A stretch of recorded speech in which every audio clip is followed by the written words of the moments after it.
Entreprendre pour se défendre à Dombi Ndafogo, bienvenue, est l'un des rares jeunes diplômés à se lancer dans la vente du café, un business qui lui rapporte au quotidien son histoire à découvrir dans cette édition.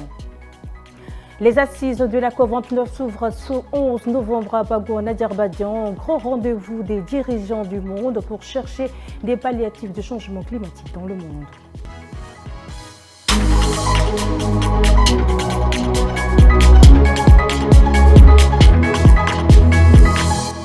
Bienvenue au 13h45, ouvrons cette édition par cette information. Le ministre de l'Environnement, de la Pêche et du Développement durable, Hassan Bakit Diabous, participe ce 11 novembre à la cérémonie d'ouverture de la COP29, conférence des parties sur la Convention cadre des Nations Unies sur le changement climatique à Bakou en Azerbaïdjan.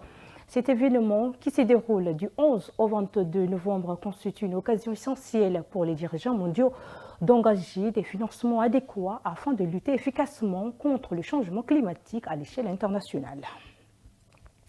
Je le disais dans le sommaire, Adoumbi Ndafogo, bienvenue, jeune diplômé en gestion, a choisi de parcourir la capitale pour vendre du café afin de subvenir à ses besoins. Malgré les railleries et la pression de son entourage, il a su se forger une activité génératrice de revenus. Gambi Daniela Bakar Lambert sont allés à son rencontre découvrir son histoire. Chaque matin, à la même heure, Bienvenue se présente sur l'avenue Condol.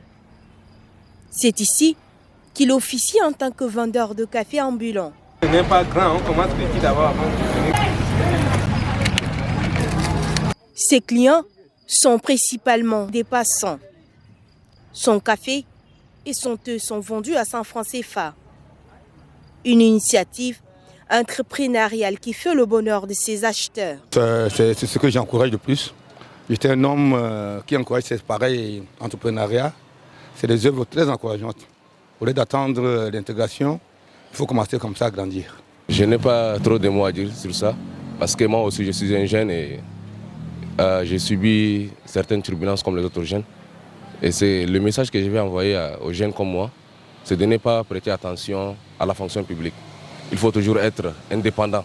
Il faut créer sa propre entreprise et ne pas se dépendre d'autrui. Pour lancer ce business, le jeune diplômé en sciences de gestion a dû vendre son téléphone pour constituer son fonds de démarrage. Aujourd'hui, il nourrit de grandes ambitions pour son café ambulant. Je peux dire que ça fait déjà pratiquement 6 mois. Dès la fin de ma formation en gestion, j'ai directement commencé à faire ça et avoir un grand restaurant comme McDonald's aux États-Unis. Et c'est mon rêve et j'espère que par la volonté de Dieu et par la force de mon travail, je vais y arriver. En 6 mois d'activité, Bienvenue ne regrette pas d'avoir troqué sa licence en sciences de gestion contre une nouvelle aventure entrepreneuriale. De Djamena rendons-nous à Doba où dans le cadre d'une campagne de sensibilisation pour la santé infantile, l'organisation Action pour la protection des droits de l'enfant en partenariat avec les ministères de la Santé publique et divers partenaires techniques s'engage pour l'introduction de vaccins ciblant les maladies respiratoires, la diarrhée et le paludisme chez les enfants de 0 à 5 ans. C'est à travers un atelier présidé par le gouverneur de la province du Logone oriental. La correspondance de Tolebemba Inès Ndioude. Cet atelier de plaidoyer vise à renforcer la compréhension et l'engagement des parties prenantes pour l'introduction des vaccins contre les maladies respiratoires aiguës, la diarrhée et le paludisme. Il s'agit également d'une opportunité pour ces parties prenantes de participer à des échanges sur les stratégies d'introduction des vaccins et de développer des arguments solides pour une sensibilisation en faveur de ces vaccins. Le gouverneur de la province du Logone oriental, Toké Dadi, a souligné l'importance de ces vaccins avant d'appeler l'assistance à une large campagne de sensibilisation. Ces vaccins représentent un progrès important dans notre lutte pour réduire la morbidité et la mortalité infantile. À travers cette mobilisation, nous appelons chacun d'entre vous à devenir un ambassadeur de la vaccination dans nos communautés. Il est crucial de sensibiliser les parents et de les encourager à amener leurs enfants dans les centres de santé les plus proches pour bénéficier de ce nouveau vaccin.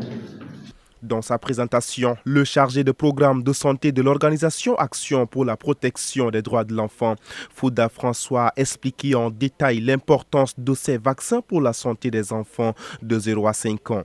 Il a également précisé qu'en 2023, le programme national de lutte contre le paludisme a enregistré 2864 décès dus au paludisme au Tchad. C'est dans ce contexte que les autorités ont décidé d'introduire ces vaccins afin de réduire l'impact du paludisme.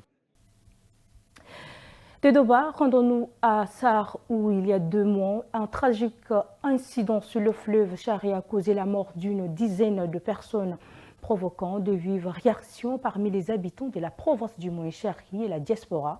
En réponse, une cagnotte a été organisée permettant de financer l'achat de 3 hors-bords et de plus de 40 gilets de sauvetage dans le but de prévenir des tels drames à l'avenir. Reportage de Farhel Brian et Guénaoudou Cynthia. Ces embarcations modernes permettront de mieux affronter les caprices de la météo et de naviguer en toute sécurité, même dans des conditions climatiques difficiles. Ces engins faciliteront également la déserte de la population et éviteront les souffrances des habitants, souvent isolés lors de la saison des pluies. L'opération hors-bord qui a abouti à l'acquisition de ces 3 hors-bord et qui continue, quelqu'un l'a souligné avant moi.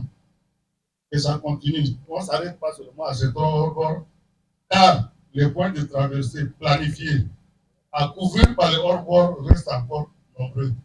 Et les caisses sont ouvertes, nous lançons des cris d'alerte au niveau des autorités qui sont ici. Le directeur général de la campagne sucrière du Tchad, Antonin Hirou, a précisé que sa société s'engagera à répondre aux besoins des 2 cantons, en particulier ceux des populations riveraines. Le gouverneur Abderrahmane Ahmad Bargou a quant à lui promis de fournir un autre hors-bord aux populations des 2 cantons. Un geste qui, selon lui, contribuera à renforcer la sécurité et à améliorer les conditions de vie des habitants de cette zone reculée. Dès ce soir, je vais convier les chefs de canton pour chercher un autre hors-bord à la disposition du village à mon nom propre. C'est un hors-bord qui sera équipé avec des gilets de protection. L'hors-bord sera complet et maintenant c'est à eux de s'organiser pour la gestion du hors-bord. Il convient de noter que cette cérémonie marque une étape importante pour les cantons Banda et Moussafoyo, un pas vers un avenir plus sûr et mieux connecté. Le coût des 3 hors-bords s'élève à plus de 7 millions de francs CFA. Tchad Info midi, c'est aussi l'actualité hors de nos frontières. 3 informations sont recoupées et traitées par Aimé de Linassou. La 29e conférence de l'ONU sur le changement climatique débute le 11 novembre à Bakou, en Azerbaïdjan, avec 40 000 participants, dont une centaine de chefs d'État. L'événement, qui se termine le 22 novembre, vise à établir un nouvel objectif d'aide financière pour les pays en développement, particulièrement l'Afrique, qui réclame 1 300 milliards de dollars annuels jusqu'en 2030. Tossi Panou, négociateur de la RDC, souligne l'importance de définir un objectif financier qui réponde réellement aux besoins des pays en développement afin de respecter les engagements de l'accord de Paris et de limiter la hausse des températures à 1,5 degré Celsius d'ici la fin du siècle. Et puis au Mali, le début de la semaine s'annonce chargé sur le plan judiciaire avec le retour sur le devant de la scène de 2 affaires emblématiques de la restriction des libertés civiques dans le pays. Avant que la Cour d'appel ne se prononce, mardi 12 novembre, sur la remise de la liberté provisoire des 11 cadres politiques arrêtés en juin dernier, l'économiste Étienne Fakaba Sissoko comparaît ce lundi pour avoir dénoncé dans un livre la propagande du gouvernement de transition. Pour finir, à Madagascar, le président Andry Rajoelina s'est exprimé le dimanche 10 novembre au soir à la télévision nationale pour dresser un état des lieux de la production d'eau et d'électricité dans le pays, alors que la capitale et la plupart des régions souffrent d'importantes pénuries. Importation de nouvelles infrastructures, rénovation des réseaux de distribution, le président a longuement décliné ces solutions pour pallier aux coupures.